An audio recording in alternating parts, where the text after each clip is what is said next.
నమస్తే అండి. నమస్తే అండి. ఈ నేపథ్యంలో అసలు బాబు గారు 4 సార్లు సీఎం అయిన సందర్భంగా అసలు ప్రజలకు ఏం చేశాడు? బాబు గారు అంటే ప్రజల్లో ఎంత అభిమానం ఎందుకుంది అసలు? ఒకటి, నారా చంద్రబాబు నాయుడు అనే వ్యక్తి ఒక అసాధారణ శక్తిగా ఎలా మారాడు అని మనం తెలుసుకోవాలండి. మనం లాంటిగా ఒక సాధారణ కుటుంబంలో పుట్టి అంచెలంచెలుగా పట్టుదల, కృషి, సంకల్పం ఉంటే మనుషులు మహాపురుషులు అవుతారు, మహారుషులు అవుతారని అంటారు కదా. ఆ విధంగా ఎదిగిన వ్యక్తి మన చంద్రబాబు నాయుడు గారు. బాబు గారు ఫ్యామిలీ బ్యాక్గ్రౌండ్ పొలిటికల్గా ఏమైనా టచ్ ఉంది అసలు? ఒకటి, బాబు గారు ఒక సాధారణ రైతు కుటుంబంలో, ఒక మధ్యతరగతి కుటుంబంలో పుట్టి అంచెలంచెలుగా ఎదిగాడు. వాళ్ళ అమ్మగారు కూడా సాధారణంగా ఒకప్పుడు ఎటువంటి పరిస్థితులు ఉండేవి, కట్ల పొయ్యిల పైన భోజనం వండితే అలాగే తిన్న వ్యక్తే, మట్టి రోడ్లో వెళ్ళి పాఠశాలకు వెళ్ళి చదువుకున్న వ్యక్తే బాబు గారు. తాను సంకల్పంతో, ఒక పట్టుదలతో, ఒక కృషితో ఎదుగుతూ తాను స్వయంగా ఒక 10 మందికి చేయూతనివ్వాలి అనే ఉద్దేశంతో ముందు నుంచి ఒక సహాయం చేయాలనే ఆలోచనతో తన ఊరిలో నుంచి మొదలుపెట్టి ఒక నాయకుల లక్షణాలతో ముందుకెళ్తూ వెళ్ళడం జరిగింది. ఆ విధంగా యూనివర్సిటీ స్థాయిలో కావచ్చు, ఒక నాయకుడిగా అక్కడ యూనివర్సిటీలో ఎవరైనా సమస్యలు ఉంటే తాను భుజానికి ఎత్తుకొని వాళ్ళ సమస్యలు తీర్చడం కావచ్చు. అదేవిధంగా ఊర్లో మట్టి రోడ్డు ఉందరా, రోడ్డు వేస్తే బస్సు వస్తుంది అని చెప్తే ఊర్లో వాళ్ళందరినీ పోగేసి అక్కడ రోడ్డు వేయించి బస్సును తీసుకొని వచ్చిన విధానం కావచ్చు. ఈ విధంగా చిన్ననాటి నుంచే ఎన్నో ఒక నాయకత్వ లక్షణాలతో గ్రామానికి ఉపయోగపడేట్టు కావచ్చు, యూనివర్సిటీలో విద్యార్థులకు ఉపయోగపడేట్టు కావచ్చు, ఇలాంటి కార్యక్రమాలన్నీ చేశారు. ఆ విధంగా ఒక పట్టుదలతో వచ్చిన వ్యక్తి. ఆ విధంగా ఒక ఎలాంటి రాజకీయ చరిత్ర లేని కుటుంబం నుంచి వచ్చి అతి చిన్న వయసులో 28 ఏళ్లకే ఎమ్మెల్యే అవ్వడం, అదేవిధంగా 30 ఏళ్లకే మంత్రి అవ్వడం, ఆ తర్వాత ఒక పార్టీకి ప్రధాన కార్యదర్శి అవ్వడం, ఆ తర్వాత ఈ ఉమ్మడి ఆంధ్రప్రదేశ్ రాష్ట్రానికి ఆనాడు ముఖ్యమంత్రి అవ్వడం అనేది ఒక ప్రతి ఒక్కరికి ఒక స్ఫూర్తిదాయకమైన కథ. ఎందుకంటే ఆయన ఎక్కడైనా కానీ ఆయన జీవితంలో మనం చూస్తే నాకేదో పదవి వచ్చేసింది, ఈరోజు నేను ఉండిపోవాలి అనుకోలేదు. నాకు పదవి వచ్చినా నేను ఇంకా కష్టపడాలి, ఇంకా పని చేయాలి, ఒక స్థాయి నుంచి ఇంకొక మెట్టు పైకి వెళ్ళాలి, నా చుట్టుపక్కల ఉండే వాళ్ళకి న్యాయం చేయాలి, నా చుట్టూ ఉన్న వాళ్ళకి మేలు చేయాలి అని నిరంతరం పనిచేసిన వ్యక్తి చంద్రబాబు నాయుడు గారు. ఇది ఈనాటి నుంచి కాదు, నాటి నుంచి. తొలిసారి ఎమ్మెల్యే అయిన తర్వాత నియోజకవర్గంలో ప్రజల సమస్యలు తీరుస్తూ, అదేవిధంగా జిల్లాలో పక్క నియోజకవర్గంలో ఎవరికైనా ఉంటే వాళ్ళకి తీరుస్తూ, వాళ్ళకు ఒక భరోసానిస్తూ తీసుకొని ఆ తర్వాత ఇతని నాయకత్వం పట్టిన చూసి జిల్లాలో నాయకులంతా చంద్రబాబు గారు మంత్రి అయితే బాగుంటుంది, మా అందరికీ బాబు గారు అండగా ఉంటారని చెప్తే ఆ రోజు మంత్రి అవ్వడం. ఆ తర్వాత అంజయ్ గారి క్యాబినెట్లో, ఆ తర్వాత మంత్రి అయిన తర్వాత అదే పట్టుదలతో రావడం, ఎన్టీ రామారావు గారు పార్టీ పెట్టడం, ఆ తర్వాత ఎన్టీ రామారావు గారు పార్టీ పెట్టిన ఇక్కడ చంద్రబాబు నాయుడు గారు ఇటు సైడ్ నుంచి కంటెస్ట్ చేయడం, ఆ తర్వాత మళ్ళీ తెలుగుదేశం పార్టీలోకి ఆహ్వానించడం. తెలుగుదేశం పార్టీలోకి వెళ్ళిన తర్వాత ఎన్టీ రామారావు గారు ముఖ్యమంత్రిగా ఉన్నప్పుడు నాదెండ్ల భాస్కర్ రావు రూపంలో సంక్షోభం వచ్చినప్పుడు 1984 ఆగస్టులో ఆ రోజు తెలుగుదేశం పార్టీని కాపాడడానికి ఎన్టీ రామారావు గారికి ఆ రోజు గుండెపోటు వచ్చుంటే వీళ్ళు కొహనా రాజకీయాలు చేసి నాదెండ్ల భాస్కర్ రావు రూపంలో ఆనాటి కాంగ్రెస్ పార్టీ ఎన్టీ రామారావు గారిని గద్దె దించితే మళ్ళీ ఈ తెలుగు నేలపై అందరినీ ఏకం చేసి ఒక రాజకీయ చతురత ప్రదర్శించి చంద్రబాబు నాయుడు గారు ఎన్టీ రామారావు గారిని ముఖ్యమంత్రిగా మళ్ళీ పీఠంపై కూర్చోబెట్టడంలో కీలక పాత్ర అనేది పోషించడం జరిగింది. ఆ తర్వాత అది మెచ్చి చంద్రబాబు నాయుడు గారి యొక్క పట్టుదల ఇవన్నీ చూసి, రాజకీయ చిత్రత చూసి ఎన్టీ రామారావు గారు తెలుగుదేశం పార్టీ ప్రధాన కార్యదర్శిగా నియమించడం. ఆ తర్వాత చంద్రబాబు నాయుడు గారు 1985 ఎలక్షన్లో కూడా పార్టీ సీటు తీసుకోకుండా నేను పార్టీని బలోపేతం చేస్తాను, కార్యకర్తలను బలోపేతం చేస్తాను, తెలుగుదేశం పార్టీకి ఒక బలమైన క్యాడర్ని తయారు చేస్తాను అని 1985 నుంచి 89 వరకు పార్టీ అధికారంలో ఉండేటప్పుడు ఏ పదవి తీసుకోకుండా క్యాడర్ని నింపి తెలుగుదేశం పార్టీకి ఈరోజు ఇంత బలంగా క్యాడర్ని అందించింది చంద్రబాబు నాయుడు గారు కృషి ఆనాటి నుంచి ఉంది. ఈరోజు చూస్తూ ఉన్నాం, 4 దశాబ్దాలైనా తెలుగుదేశం పార్టీ లేకుండా చేస్తామన్న వాళ్ళు లేకుండా పోయారు, కానీ తెలుగుదేశం పార్టీ అంచు కూడా కదిలించలేకపోయారంటే ఆ రోజు చంద్రబాబు నాయుడు గారు కార్యకర్తలకు వేసిన పునాదులు ఈ రోజు వరకు పార్టీ ఈ విధంగా నిలబడింది. ఈ విధంగా చంద్రబాబు నాయుడు గారు రావడం, ఆ తర్వాత చంద్రబాబు నాయుడు గారు 1989 నుంచి 94 వరకు ఎన్టీ రామారావు గారు శాసనసభలో ఉంటే, ఆ తర్వాత కాంగ్రెస్ పార్టీ వాళ్ళు అవమానిస్తే బయటికి వెళ్ళిపోయినప్పుడు చంద్రబాబు నాయుడు గారు ద మేజర్ పొజిషన్లో ఉండి ఆ రోజు అపోజిషన్లో ఎదురుగా రాటుదేలిన రాజకీయ నాయకులు, రాజకీయ ఉద్దండులు చెన్నారెడ్డి, జనార్దన్ రెడ్డి, కోట్ల విజయభాస్కర్ రెడ్డి లాంటి నాయకులుంటే అలాంటి వాళ్ళను ఢీకొట్టి మళ్ళీ 1994లో తెలుగుదేశం పార్టీ అఖండ విజయంలో తన వంతు పాత్ర పోషించాడు. ఈరోజు లోకేష్ గారి యువగలం పాదయాత్ర ద్వారా ఏ విధంగా అయితే పాత్ర పోషించారో మనం చూస్తూ ఉన్నాం.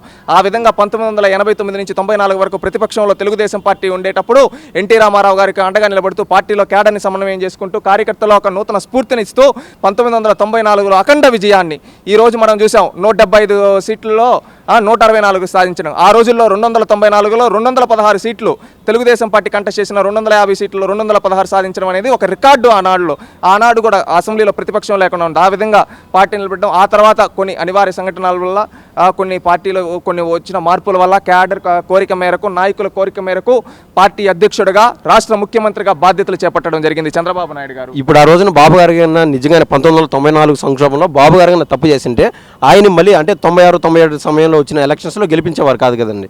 ఒకటండి, ఇప్పుడు మీరు అడిగింది అప్రస్తుతం, కానీ ఒక్కసారి 1995లో ఆనాడు క్యాడర్ కోరిక మేరకు, పార్టీ యొక్క నాయకత్వ కోరిక మేరకు నాయకత్వ మార్పు అనేది జరిగింది. అది క్యాడర్ అంతా యాక్సెప్ట్ చేశారు. ఆ తర్వాత వచ్చిన 1996 పార్లమెంట్ ఎన్నికల్లో చూస్తే దేశంలోని చంద్రబాబు నాయుడు గారు కీ రోల్ ప్రకటించడం జరిగింది. యునైటెడ్ ఫ్రంట్ ఆనాడు కన్వీనర్గా ఉండి ఐకే గుజ్రాల్, హెచ్డి దేవేగౌడల్ని దేశాలకు ప్రధానమంత్రిగా అందించడంలో చంద్రబాబు నాయుడు గారు కీలక పాత్ర పోషించారు. ఆ తర్వాత 1998 ఎన్నికల్లో ఇక్కడ ఏదైతే ఎన్డీఏలో ఆనాడు సాధించడం కావచ్చు. ఆ తర్వాత 1999 ఎన్నికల్లో కూడా ప్రజలు యాక్సెప్ట్ చేశారు, పార్టీ క్యాడర్ యాక్సెప్ట్ చేసింది నాయకత్వ మార్పు. ఆనాటి నుంచి నేటి వరకు యాక్సెప్ట్ చేశారు. ఆ రోజు కొన్ని రాజకీయ అనివార్య కారణాల వల్ల పార్టీని కాపాడుకోవడం కోసం, రాష్ట్ర ప్రజల్ని కాపాడుకోవడం కోసం ఆ రోజు పదవి చెప్పడం జరిగింది. ఆనాటి నుండి ఆయన నిరంతరంగా శ్రమించడం జరిగింది. చంద్రబాబు నాయుడు గారికి పదవి అలంకారప్రాయం కాదు. చంద్రబాబు నాయుడు గారి యొక్క గొప్పతనం ఏంటంటే చంద్రబాబు నాయుడు గారు ఆ పదవికే వన్నె తెస్తారు. గతంలో ముఖ్యమంత్రులంతా ఎలా ఉండేవాళ్ళంటే ఎన్టీ రామారావు గారు, చంద్రబాబు నాయుడు గారు ముఖ్యమంత్రులు కాకముందు ఆంధ్రప్రదేశ్ రాష్ట్రంలో ఎలా ఉండేటో పరిస్థితులు తెలుసా? ఎవరన్నా ముఖ్యమంత్రి అంటే ఎక్కడో ఢిల్లీలో డిసైడ్ చేసేవాడు ముఖ్యమంత్రిని. ఢిల్లీలో డిసైడ్ చేస్తే ముఖ్యమంత్రిని అక్కడెక్కడో వెళ్ళి కూర్చునేవాళ్ళు. లేదు, ఒక సంవత్సరం తర్వాత వాళ్ళకి ఎవరికో నచ్చకపోతే లావాదేవీలు ఏమన్నా మార్పులు ఇస్తే ముఖ్యమంత్రులను మార్చేసేవాళ్ళు. ఆ విధంగా మార్పులు జరుగుతూ ఉండేటివి. అప్పుడు ప్రజలకు ఎవరే రోజు ముఖ్యమంత్రిగా ఉన్నారనే పరిస్థితులు కూడా లేదు. ప్రజలకు ఏమైనా చేస్తారా అంటే చేసేది లేదు. ఏంటంటే ఏమన్నా ప్రజా సమస్యలు ఏమైనా ఉంటే ఏదో ప్యాలెస్లో కూర్చోండేది, అధికారులు ఏదో ఎక్కడో ఏసీ రూమ్లో కూర్చోండేది, ఆ విధంగా ఉండేది. అవన్నీ మార్పు తీసుకొని వచ్చారు. మార్పు మొదలైంది. ఆ మార్పు ఎలాగంటే ఈ తెలుగు రాష్ట్రాల తలరాతను మార్చింది. ఇక్కడ ఆదిలాబాద్ కాడ నుంచి మొదలు పెడితే ఆ పక్క శ్రీకాకుళం నుంచి, ఈ పక్క చిత్తూరు నుంచి, ఆ పక్క కర్నూలు వరకు ప్రతి మూల మారిందంటే అది చంద్రబాబు నాయుడు గారి మార్క్. ఏ విధంగా అంటే ఆనాడు జన్మభూమి అనే పేరిట కార్యక్రమం పెట్టి పల్లె తలరాతలను మార్చాడు. రోడ్లు వేయించారు, ప్రాథమిక ఆరోగ్య కేంద్రాలు, ప్రాథమిక పాఠశాలలు, అదేవిధంగా రోడ్లు, ఈ విధంగా ఎన్నో చేశారు.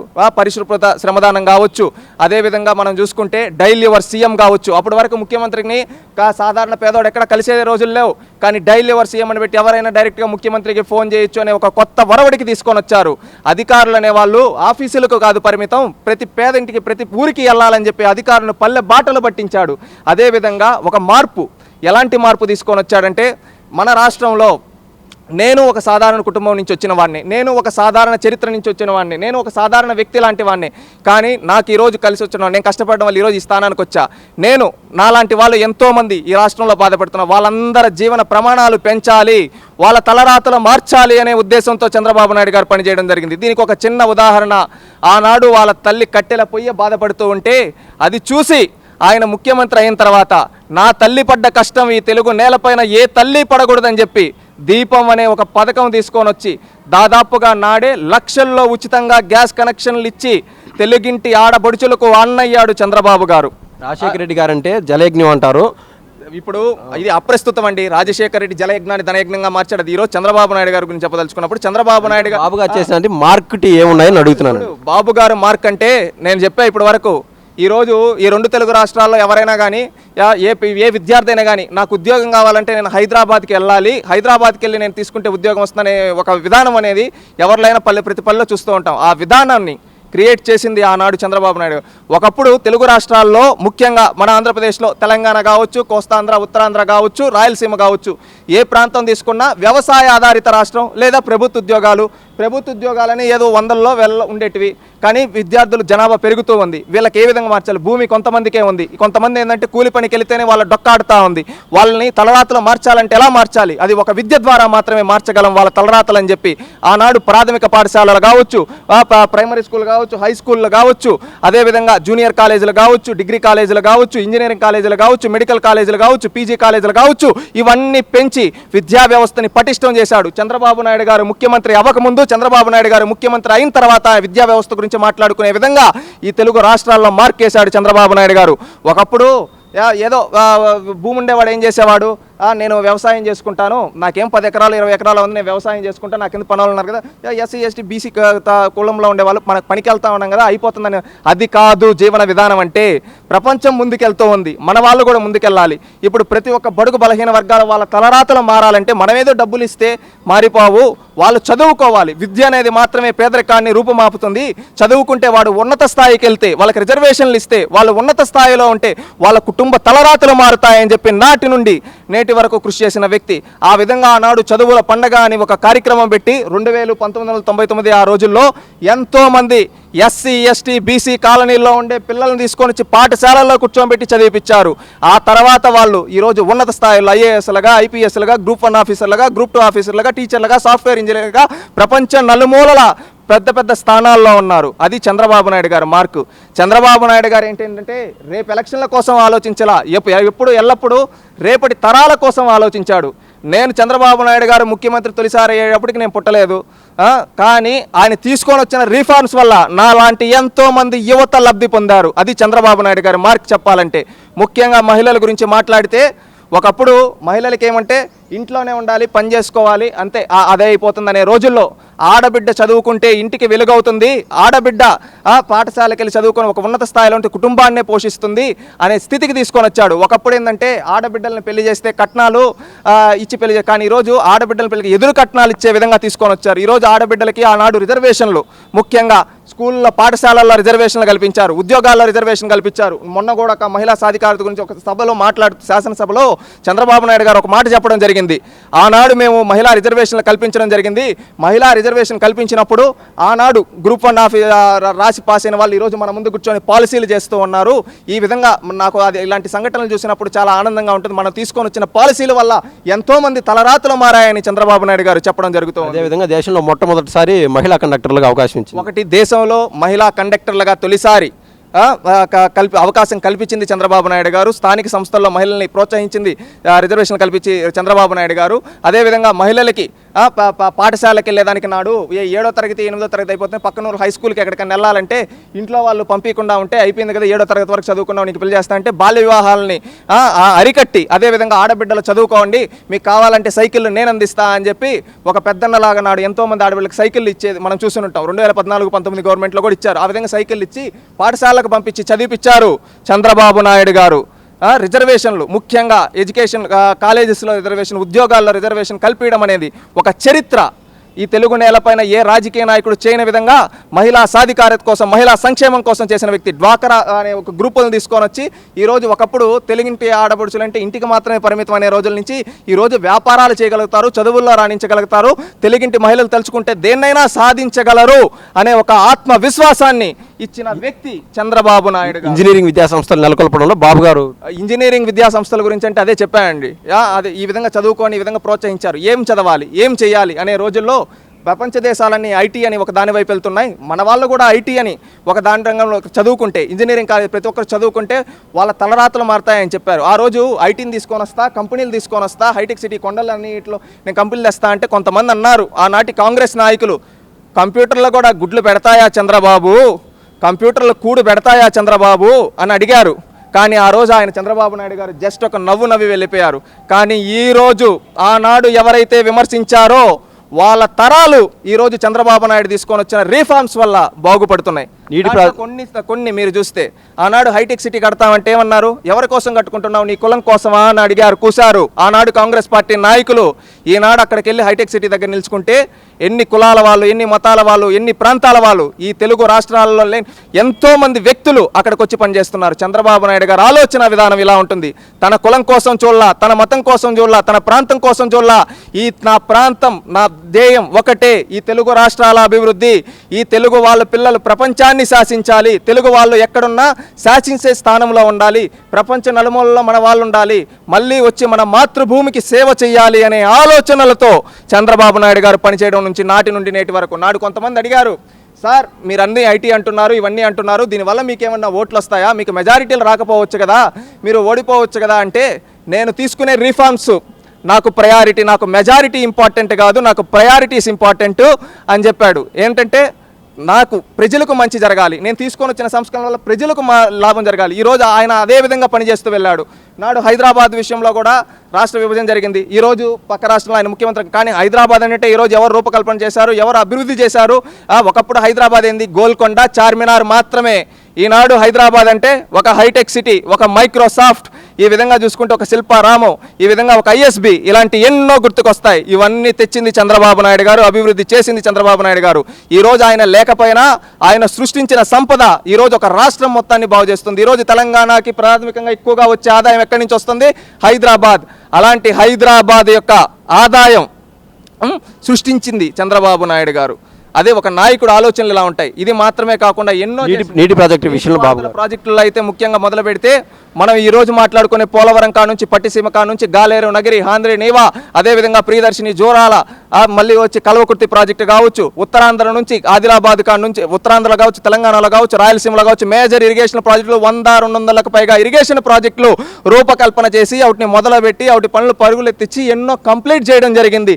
తనకు అధికారం ఉన్న ప్రతి క్షణం ఈ తెలుగు నేలపైన మనం నీళ్లు ప్రతి ఎకరాకి అందించాలనే లక్ష్యంతో చంద్రబాబు నాయుడు గారు నిరంతరం పనిచేయడం జరిగింది. ఆ విధంగా పనిచేయడం వల్ల ఈరోజు ఎన్నో ప్రాజెక్టులు పూర్తయ్యాయి. మనం చూసుకుంటే మెజారిటీ ఈరోజు హైదరాబాద్కి నాగార్జున సాగర్ నీళ్లు కూడా తీసుకొని రావడంలో ఆనాడు చంద్రబాబు నాయుడు గారి పాత్ర, ఎన్టీ రామారావు గారి పాత్ర కూడా ఉంది. అది కూడా మనం గుర్తుంచుకోవాలి. బాబు గారు ఎక్కువ సమయం అమరావతి పైన, అదేవిధంగా పోలవరం బనకచర్ల ప్రాజెక్టు పైన పెట్టడానికి కారణం ఎందుకు?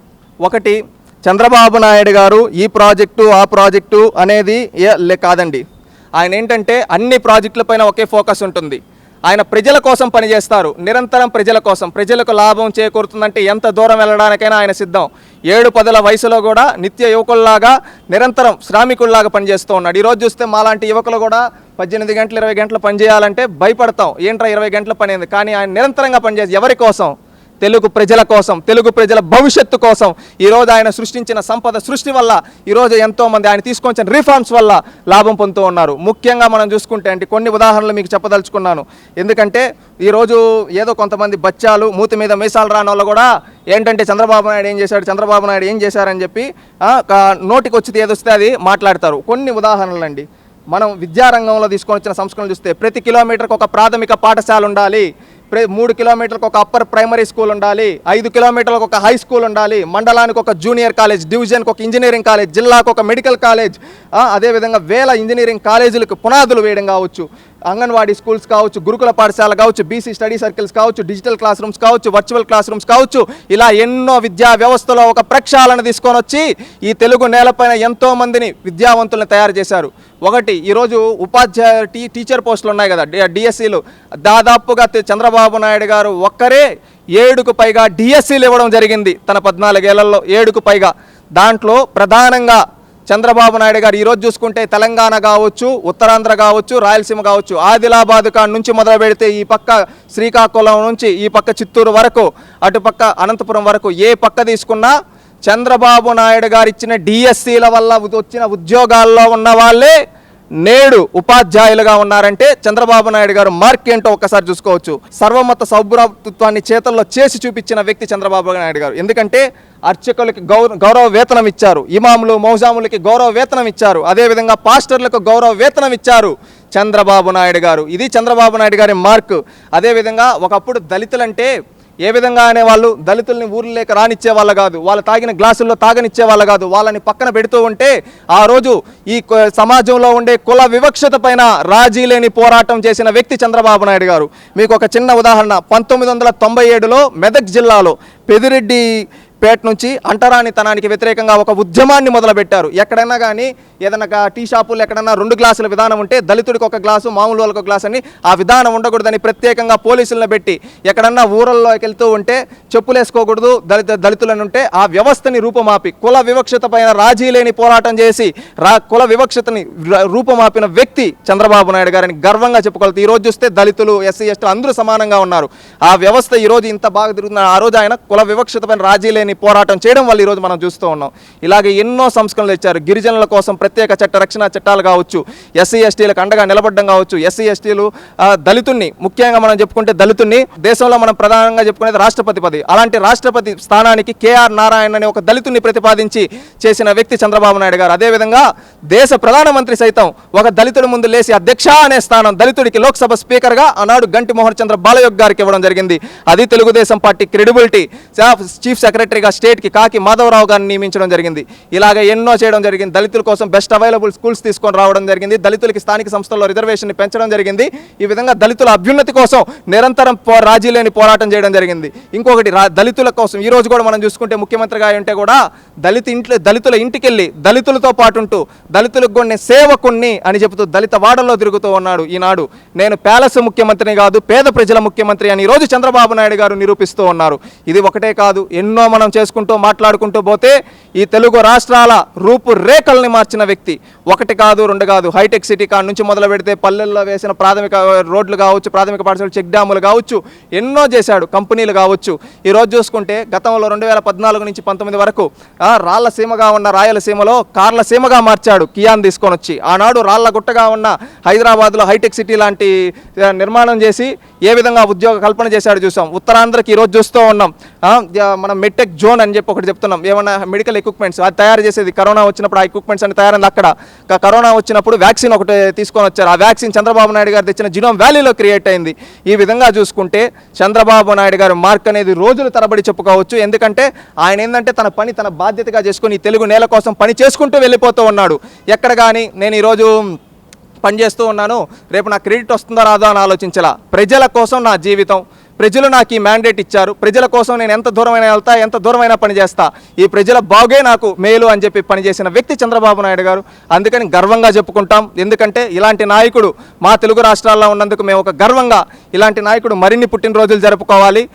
ఇలాంటి జరుపుకొని ఈ రాష్ట్రం కోసం, ఈ దేశం కోసం ఆయన సేవలు అందించాలి. ఎందుకంటే చంద్రబాబు నాయుడు గారు తీసుకున్న నిర్ణయాలు what Chandrababu thinks today nation follows tomorrow అంటారు. ఎందుకంటే ఆయన ఈరోజు ఏం ఆలోచిస్తాడో దేశం రేపు అది ఫాలో అవుతుంది. అలాంటి గొప్ప నాయకుడు ఎన్నో విప్లవాత్మక మార్పులు తీసుకొని వచ్చి ప్రజల తలరాతలను మార్చాడు.